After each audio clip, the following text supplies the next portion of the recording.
Hi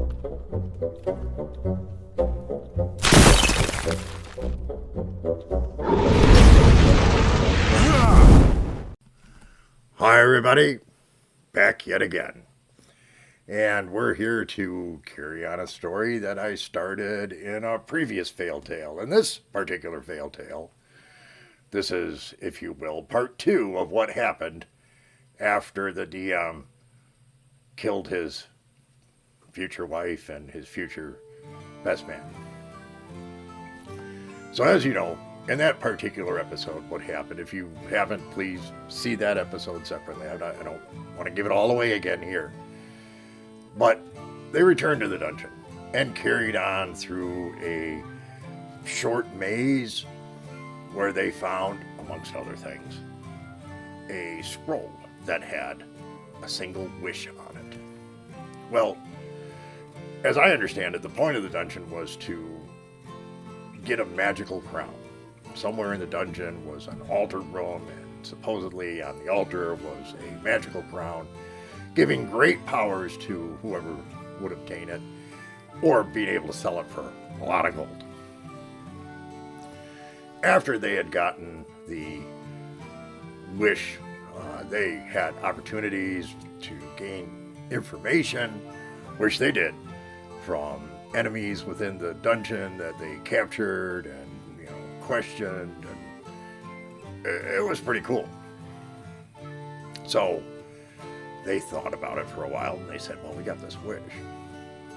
Why don't we use the wish to get the item? Would that it were so simple, right, people?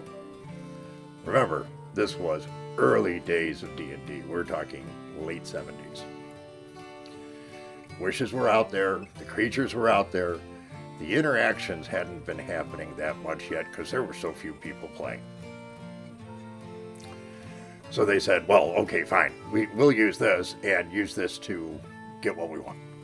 They thought they were good, and they gave it to the DM and said, we want the magic crown in our hands right now. Well, I'm sure you can guess where this is going.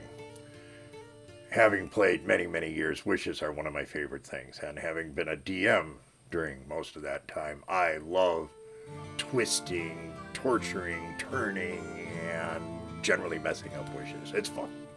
Let's face it, it's fun. People don't often realize how things they write in a wish can be interpreted. And that's what happened here.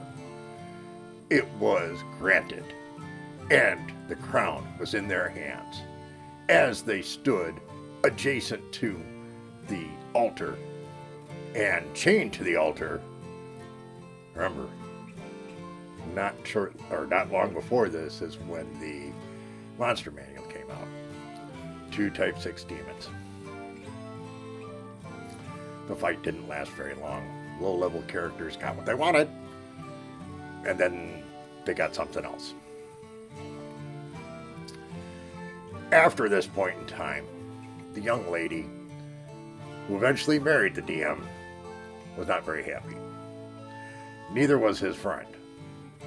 And they both swore up and down they'd never do this again. Now, I know the person involved in this and his wife to this day. Not only are they married, but they stayed married during all this time. Pretty amazing, right? And in addition to that, she won't even walk into the same room where the game is being played. Never will touch it again. Has never wanted in any way to join into any other tabletop role-playing game. So it's kind of a good, bad thing. If you didn't want your wife involved, it's a good thing. If you did want your wife involved, not so hot. That's how it ended. And that's how Dungeons & Dragons almost killed a marriage before it started. I hope you enjoyed that story. If so, please hit the subscribe button. It won't cost you any extra. Hit the like button, share, talk to your friends.